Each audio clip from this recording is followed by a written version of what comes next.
You know that feeling, right? That miserable, throbbing pressure right behind your eyes? The one that feels like a bad cold has decided to move in and never leave? Yeah, you're definitely not alone.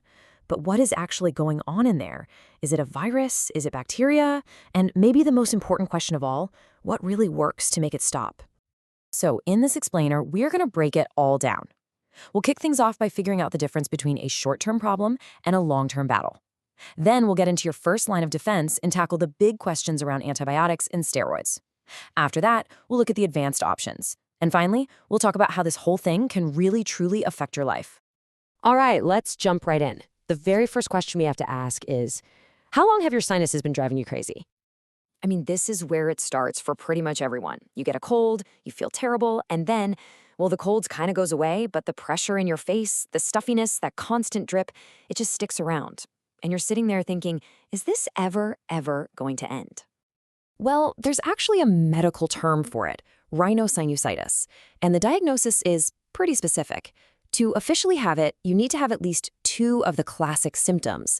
But, and this is key, one of them has to be either a blocked nose or some kind of nasal discharge. Things like facial pain or a reduced sense of smell are the other big clues. And here is the single most important distinction. See that number, 12 weeks? If your symptoms hang around for less than 12 weeks, that's considered acute rhinosinusitis, or ARS. That's the typical sinus infection we've all probably had. But if you cross that 12-week finish line and you're still feeling it, you've just entered a whole new category, chronic rhinosinusitis, or CRS. And that, my friends, is a totally different ballgame. It's not an infection anymore. It's a long-term inflammatory condition. So whether you're dealing with the acute kind or the chronic kind, where do you even start with treatment? Well, doctors almost always begin with some really simple but really powerful foundational therapies. First up, the good old saline rinse. And please, do not sleep on this one. It's about so much more than just a little temporary relief. Doing a rinse physically washes out all that junk, the mucus, the allergens, you name it. But here's the really cool part. It helps boost what's called mucociliary clearance. Just think of it like your sinuses have their own little self-cleaning conveyor belt. A saline rinse basically helps that system get back to work. It's simple, but it's powerful. This quote from a patient really says it all, and it perfectly introduces our next foundational treatment, nasal corticosteroid sprays. Now, these are not your everyday decongestant sprays that just shrink things for a few hours. No, these get to the real root of the problem, the inflammation itself. And as you can see right here, using them consistently can be a total game changer. We're talking better breathing, getting your sense of smell back, and stopping those flare-ups before they even start. Okay, but what happens when the rinses and the nasal sprays just aren't cutting it? That brings us to the two big medications that everyone thinks of with sinus problems, antibiotics and oral steroids. But are they always the right move? This is such a common assumption, right? The mucus is a certain color, your face hurts, so you think, I must need an antibiotic. But is that actually true? The answer, surprisingly, is almost always no. The simple fact is, the huge majority of acute sinus infections are caused by viruses. They're literally just a common cold that has set up camp and refuses to leave. And here's the most important part. Antibiotics do absolutely nothing against viruses. Zero. Taking them when you don't need them won't make you better any faster, and all it does is contribute to the massive global problem of antibiotic resistance. So when are antibiotics a recall? Well, doctors are trained to look for some specific red flags. Things like a high fever, really bad pain that's focused on just one side of your face, or this classic sign called double worsening. That's where you feel like you're getting better, and then bam, you suddenly get way worse. And let's be super clear about this last point. If you ever get a severe headache with a stiff neck or feel confused, that is not something to wait on. That's a sign you need to get emergency medical help right away. Okay, now let's talk about the other heavy hitter in the medication world, oral corticosteroids, like prednisolone. When do doctors bring out these big guns? Think of oral steroids as the nuclear option for inflammation. They're systemic, which means they don't just work in your nose, they go to work all over your body. They are incredibly good at slamming the brakes on severe inflammation, which is why doctors use them in short, controlled bursts to break a really bad cycle of symptoms.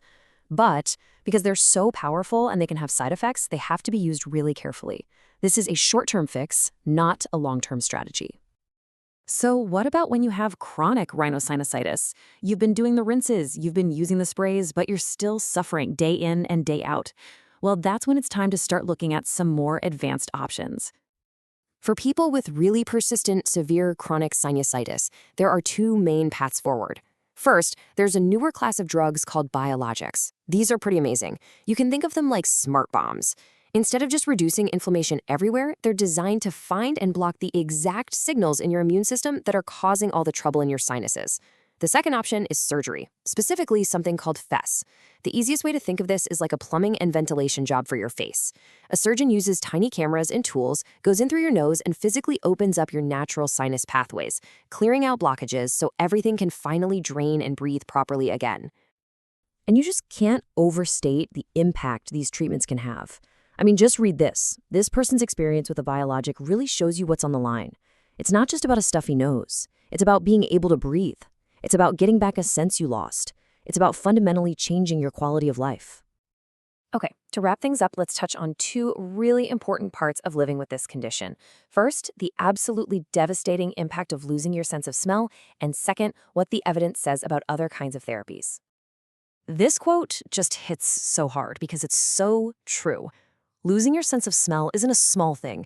It's not just that food tastes bland. It cuts you off from memories, from the scent of people you love, even from crucial safety warnings like smelling smoke or gas. It can be an incredibly isolating experience that really takes a toll on your mental health. But there is hope. The very same treatments that we use to fight the inflammation can also help bring that sense of smell back. High-dose steroid drops, short bursts of oral steroids, and those biologic medications. They can all work by reducing the swelling around those delicate smell nerves, basically letting them breathe and get back to doing their job. Now, a lot of people with any chronic condition get curious about complementary treatments. It makes sense. So what does the actual science say about using herbal medicine for chronic sinusitis? So a massive scientific review looked at this exact question.